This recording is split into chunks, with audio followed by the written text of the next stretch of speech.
Baudouin, qui est responsable stratégie chez Orange, donc, et qui est par contre toujours président du GT Télécom. Voilà, c'est ça. Merci Antoine. Donc bonjour à toutes et à tous. Donc en guise d'introduction, je vais vous présenter la grande priorité du groupe Télécom cette année, et c'est la 5G.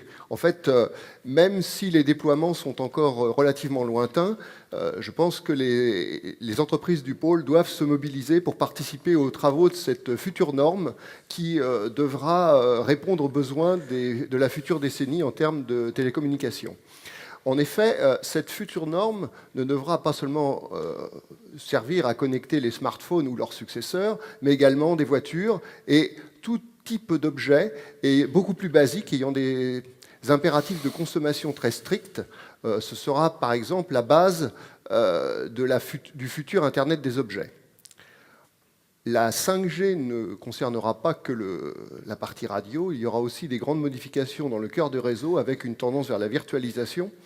Et donc, c'est-à-dire passer dans le cloud, les matériels actuels utilisés au niveau télécom vont être migrés vers le cloud, et ceci donnera sans doute pas mal d'opportunités à des petites sociétés de pénétrer le marché du réseau qui est aujourd'hui plutôt réservé aux grands groupes.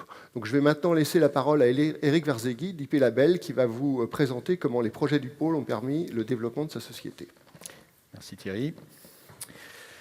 Bien, IP Label, c'est 100 personnes, éditeurs de logiciels, avec environ 1 millier de clients, dont un tiers à l'international, donc dans 25 pays.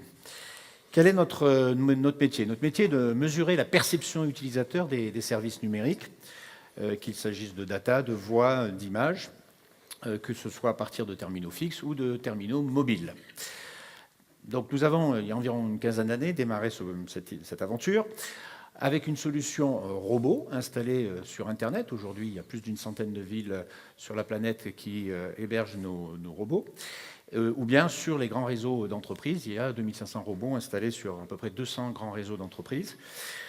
Donc concrètement, par exemple, pour Voyage SNCF, nos robots achètent depuis une dizaine d'années des billets à partir d'un certain nombre de points européens. Donc l'information qu'on restitue en temps réel, c'est est-ce que ça fonctionne vu de l'utilisateur et effectivement avec quelle performance. Et puis on s'est rendu compte il y a environ 6 ans que le monde changeait. Multiplication effectivement des navigateurs, des versions de navigateurs, des OS, basculement de l'activité à partir de terminaux mobiles. Et là, on s'est dit, on ne peut pas continuer à empiler des robots. Il faut prendre le problème autrement. Et grâce à un premier projet collaboratif, un enseignant d'une grande université nous a donné une idée. Cette idée, c'est de renverser le problème. C'est-à-dire mettre le service IP Label dans le service, justement. Par exemple, aujourd'hui, chaque fois que vous allez sur le site des Trois Suisses, pour consulter le catalogue ou pour acheter quelque chose, vous devenez fournisseur d'informations. Et à partir de là, on restitue véritablement la vraie vision de l'utilisateur. Donc c'est une offre qui s'appelle RUM, Real User Monitoring. Donc une idée grâce à un projet. Cette idée s'est transformée ensuite en un vrai produit, puisque à l'intérieur d'un second projet, IPNQ6, nous avons développé une solution RUM, Real User Monitoring, pour le digital média. Donc la perception de la vidéo par les vrais utilisateurs. Troisième projet, IP Chronos, nous avons travaillé sur la calibration et l'étalonnage de nos différents systèmes de mesure pour les durcir, et notamment grâce à cette amélioration de performance, l'autorité de régulation, l'ARCEP, nous confie maintenant depuis quelques années la mesure officielle de la qualité perçue de la téléphonie fixe et depuis peu de l'Internet français. Et puis, à force de contribuer à différents projets, on rentre dans une sorte de vortex, un tourbillon d'intelligence. Et avec la petite crédibilité qui est acquise, finalement, on nous appelle sur d'autres projets extrêmement intéressants. Vous la reconnaissez, donc c'est le projet Queen. Queen, c'est quoi? C'est de rajouter de l'humain. Rajouter de l'humain, c'est rajouter des informations d'ergonomie, des informations de psychotechnicité, dans la perception utilisateur. Autre projet sur lequel on nous appelle, c'est Note, où là, cette fois-ci, on va intégrer l'entourage et l'univers véritablement de l'internaute.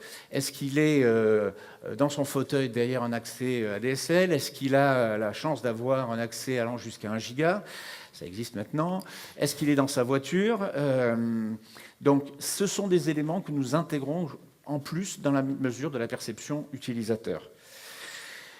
C'est d'autant plus important qu'avec la montée en usage de la vidéo, notamment avec des chaînes télé comme Netflix qui arrivent, le problème devient extrêmement complexe pour les opérateurs. Arriver à délivrer le meilleur service au bon prix, peut-être faire des services différenciés, effectivement, tout ça en intégrant le contexte de l'utilisateur. Donc aujourd'hui, IP Label, c'est à peu près 6 milliards de données qui sont collectées tous les jours. Donc bien évidemment, on a des problématiques Big Data, donc autre projet systématique, TIPCO, où nous apprenons effectivement à stocker, gérer, sortir l'information, le KPI qui va bien pour chaque client. Et puis un beau jour, c'est la consécration, comme pour Daft Punk. Donc la consécration, c'est un nouveau projet sur lequel, cette fois-ci, nous sommes leaders. Et donc on a la chance d'emmener dans cette aventure des grands acteurs comme Orange, comme Altran, comme HEC, comme l'INRIA. Et quel est ce projet? Il est juste ultra clé pour nous tous. Il s'appelle Pokémon. Pokémon, c'est le cœur finalement de l'aventure que nous allons vivre dans les prochaines années. La prochaine année, c'est la Smart City. La Smart City, on a déjà parlé de voitures connectées, de e-santé, d'énergie, on a parlé de transport public. Je vois que je passe mon temps. Donc tout ça, pour que ça fonctionne, il faut que les réseaux fonctionnent. Et pour qu'ils fonctionnent, les réseaux, il faut savoir les mesurer. Donc les réseaux du futur, 4G, 5G. C'est le projet Pokémon. Donc vous l'avez bien compris, plutôt qu'être chasseur de primes, IP Label intègre chacun de ces projets au cœur de notre stratégie, de notre vision, de notre métier. Si vous voulez en savoir plus, venez visiter notre petit point d'exposition. Merci. Merci.